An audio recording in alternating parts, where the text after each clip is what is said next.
in Japan, a big win for Shinzo Abe and his Liberal Democratic Party in upper house elections on Sunday. In celebrating the victory, the Prime Minister indicated he sees it as a clear mandate for his Abenomics program to revive the economy. I need to respond to the voice of the people of Japan and to further push the economic policy I have been endorsing.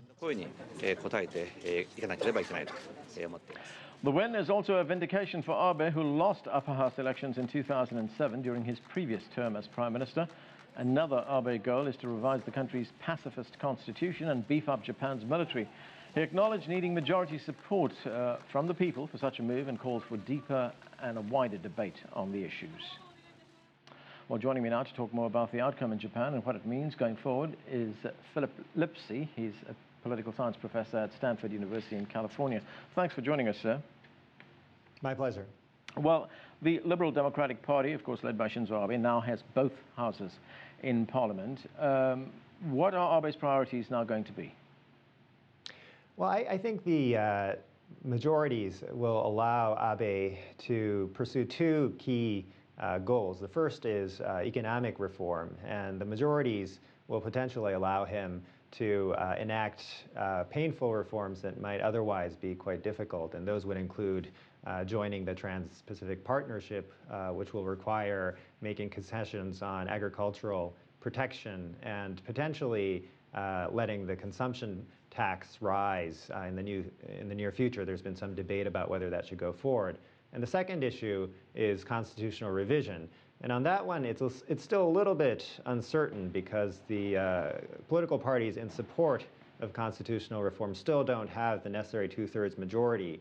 So the question will be whether Abe will be able to get to that by convincing other parties or the coalition partner, New Komeii Party, to change its mind on constitutional reform going forward.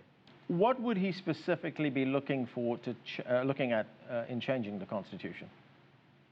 So there are two key articles. Article 96, which governs how the Constitution is changed.